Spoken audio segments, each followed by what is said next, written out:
Welcome to The Explainer. Today, we're diving deep into the world of organized labor and management. We're going to explore what trade unions are, how they actually work, and the incredible pressures they're under today. And then, we'll flip the script and take a look at their counterparts, employers' associations. So picture this. It's just you, one employee, trying to negotiate with a massive company. It's a total David and Goliath situation, right? Well, that fundamental power imbalance right there is the exact reason trade unions were created in the first place. And this was the answer. This whole idea was born from the really tough conditions of the Industrial Revolution. The philosophy was simple but powerful. A single worker, maybe they're disposable. But a whole group of workers standing together, well, that's a different story. That's a force to be reckoned with. All right, so here's our game plan. First up, we'll dig into why unions were born. Then we're going to open up their playbook to see how they operate. After that, we'll look at the pressures they're facing today before we turn the tables and check out the playbook for the other side, the employers. Okay, Section 1. To really get what unions are all about, you've got to go back to the very beginning, to the conditions that lit the fuse on this whole powerful movement. So, what is a trade union, really? This classic definition pretty much nails it. The magic words here are continuous association. See, this isn't about a one-time protest or a single complaint. It's about a permanent group, an ongoing body, with a super clear goal to maintain and, most importantly, improve the working lives of its members. And the story of union growth in India is a perfect example of this evolution. It started out pretty small back in 1890, but you can just see the momentum building. The creation of the International Labor Organization in 1919 was like a huge catalyst, and boom, the very next year you have a national union. But the real turning point, the game changer, was the 1926 Trade Union Act. That's what took unions from just being informal groups to being legally recognized organizations with actual protections. So a union gets established, it's legally recognized. Now what? What does it actually do? Okay, let's get into their core playbook, what they do and what they fight for. Now, the relationship between a new union and management, it almost never starts out friendly. It's a journey, and usually a pretty rough one.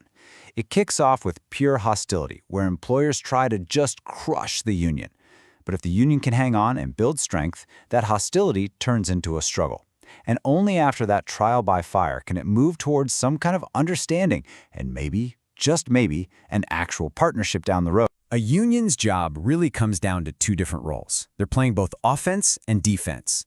You have the militant side, which is what everyone thinks of, right? The fist in the air, collective bargaining, going on strike. But then there's the fraternal side. This is more like the heart of the union, the support system, providing things like medical aid, help with education, and other safety nets for its members. So what are they actually fighting for? Well, it starts with the basics. Better wages, better salaries. Safe working conditions are huge, too. But it's also about securing fairness and dignity. That means making sure discipline is fair, preventing people from being targeted, and giving workers a voice in big decisions like promotions and transfers. At the end of the day, all of these goals are about one big thing: shifting the relationship away from just do what I say to one built on something closer to mutual respect. The idea of a union is powerful, for sure. But the reality today, it's a lot more complicated. The whole movement is facing some pretty serious headwinds, not just in one country, but all over the world. Let's take India, for example. A survey shows the lay of the land, with 3 major unions having the biggest memberships. But these numbers, as big as they seem, they only tell a tiny fraction of the whole story. Because this is the much bigger part of the story.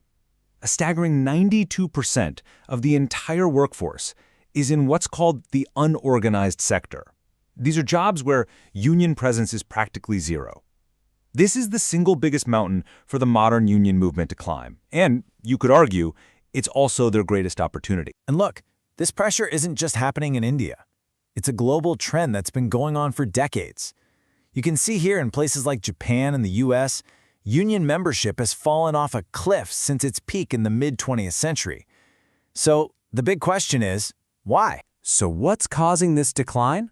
Well, the sources point to a bunch of problems that all kind of feed off each other. For instance, when you have tons of small unions, they can end up fighting each other instead of fighting for the workers. When political leaders from the outside are in charge, their goals might not be what the workers on the ground actually need. You add in weak finances and a lot of workers just being indifferent, and you've got a recipe that weakens their one true asset, their collective power. Okay, but to get the full picture, we can't just look at the workers' side of the table. We have to understand who they're up against. It's time to check out the other side's playbook. So, what is an employer's organization, or EO? Well, it's pretty much management's version of a union. You can think of it as collective bargaining for the bosses. It's a formal group that's set up to defend, represent, and advise employers, especially when they're dealing with labor issues. And if you look at their goals, it's almost a perfect mirror image of a union's objectives, just flipped. They want to protect their members' interests, they want to show up to negotiations as a unified group, and, maybe most importantly, they want to have the government's ear to help shape laws and policies. You know, part of the complexity for everybody involved these days is that the definition of a worker is getting, well, blurry.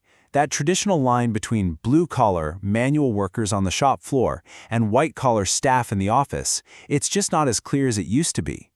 As more white-collar workers start to unionize, it complicates things because their pay, their legal protections, and even their relationship with management are just fundamentally different. And this brings us to a really powerful final thought about the future. For both unions and employer associations to stay relevant in a world that's changing so fast, they can't keep doing things the same old way. A fundamental shift in mindset is what's needed. This quote just nails that shift perfectly. The future can't just be about reacting, putting out fires and settling disputes after they've already started. It has to be about being proactive, about building good relationships to prevent disputes from happening in the first place, and about shaping policy from the very beginning. It's a shift from an adversarial stance to a strategic one. And that leaves us with one last big question. The very nature of work is changing, right? With the gig economy, remote work, artificial intelligence. In this brand new landscape, what does that core union principle of solidarity even mean? How will it need to adapt to survive and thrive? That's something for all of us to think about. Thanks for joining us on The Explainer.